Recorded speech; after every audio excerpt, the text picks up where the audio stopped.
This lecture is a summary of this section.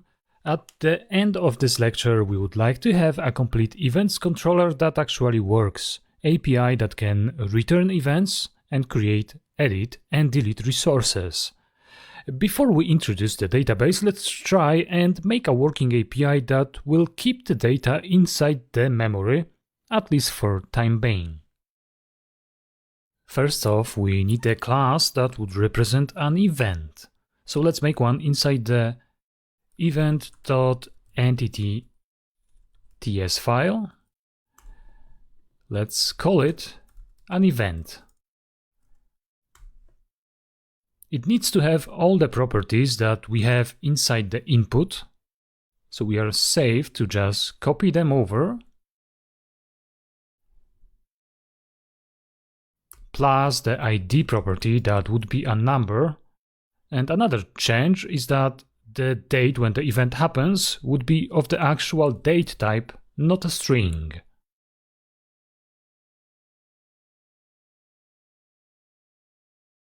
To store events in memory, we need to declare a field which would be an array of events.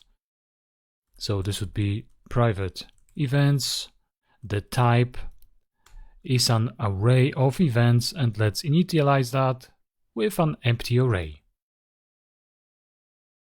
Also, let's make sure that we actually import the proper class, because there is an event class that exists in Node.js and we actually want this one.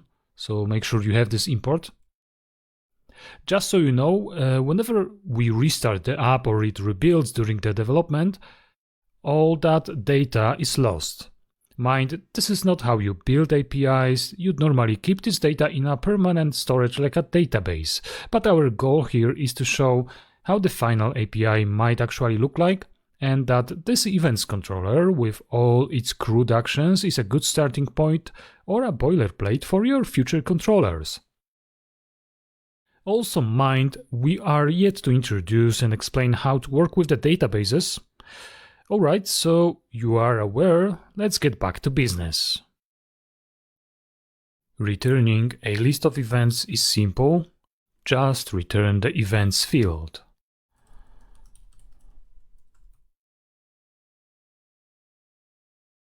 To return one event, we need to find an event with a specific ID.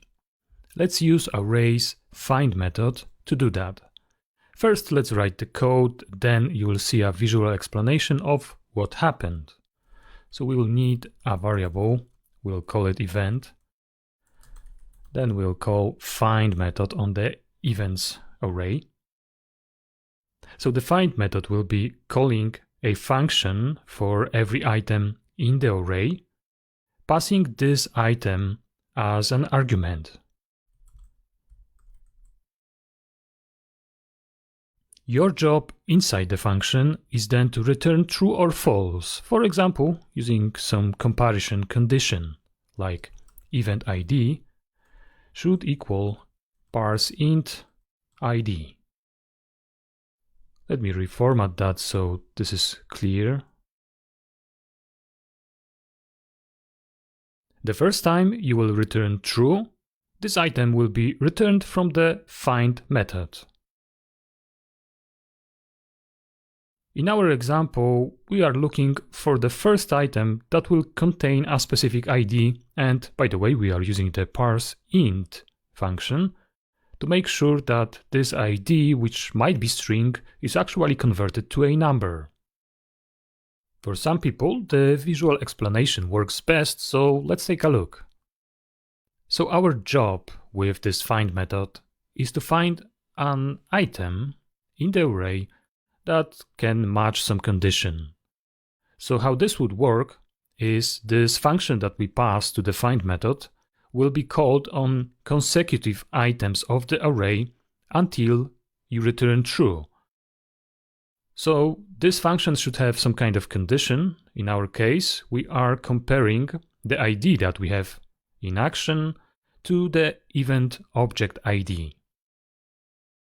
Basically, this is returning either true or false. So as soon as you return true, the currently processed item from the array is considered the one, and it is returned from the find method. Otherwise, it will just continue with the next item, and if nothing is found, so you haven't returned true for any item, this find method will return undefined.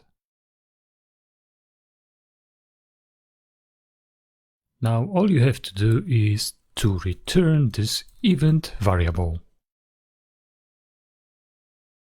Creating new event is simple, since we name the DTO object fields the same as our entities. It's up to you if you do it this way or not. That's not always the best practice, but thanks to that, we don't have to reassign every single input field to the entity. We can use JavaScript spread syntax. Let's create the event variable first. That would be an object.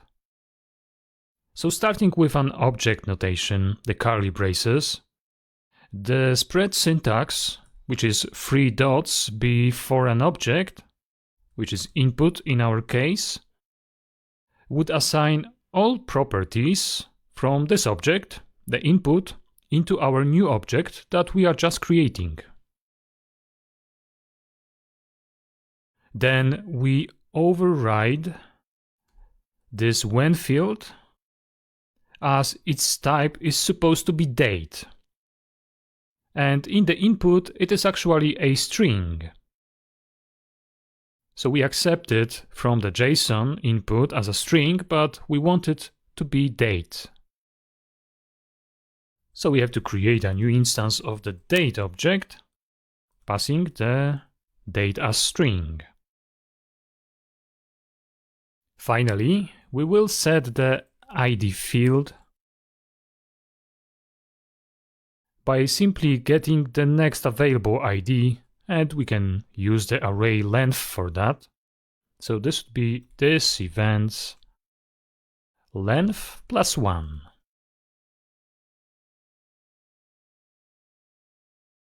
If you are new to using the spread syntax, it's a good time to take a break and make yourself familiar. It's actually pretty easy. Link to read more about it is included in the lecture resources. Then, of course, you need to add this new event to our events array by using the array push method, which will add it at the end of the array. And finally, as I've mentioned already, we have to return the new resource from this method. So it needs to be returned back to the client, and then it will also have the ID.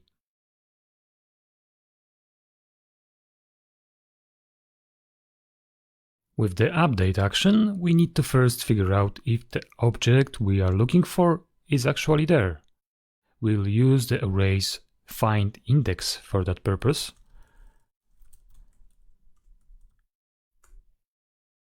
It works exactly the same as the find method, but returns the item's index in the array instead of the item itself.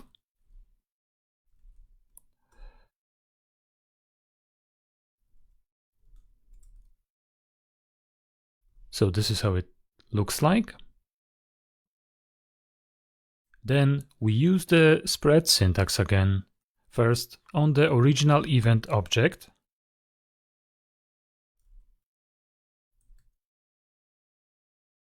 It would copy over all properties into this new object.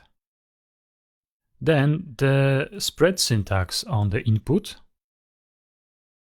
would override all original properties with those from the input, but only those present in the input.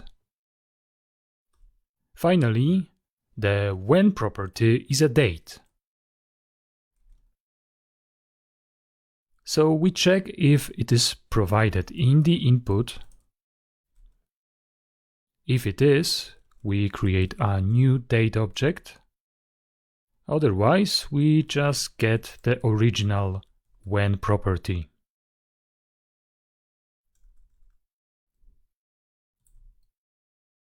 And in the end, this new object will replace the original one under the given index in the array. So this events index equals our new object. To make it more clear, let's put that into a new line. And this is how it looks like. Obviously, the final step is to return this modified item.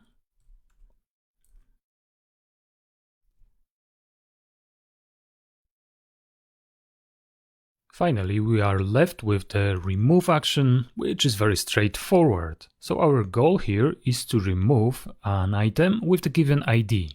For this, we'll use the erase filter method. So we will associate the result of this events filter to this events. And how filter works? Well, it's actually similar to find method, in the sense that it will work through every item on the array, but instead, if you return true, it means this item has to stay on the list. If you return false, it means this item should be removed. Well, so if we pass our function, we should then compare if the ID is different than the parse int ID. Let me reformat that. Now, what this would do is this filter would create a new array. So mind, it doesn't modify the original array, it creates a new one. But this new array will only contain items for which this condition returned true.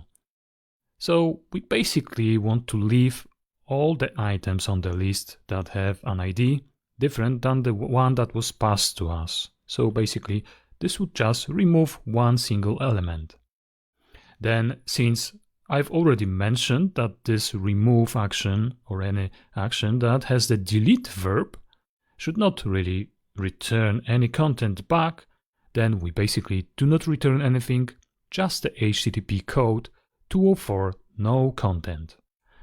Now let's save the changes and we are ready to try it out.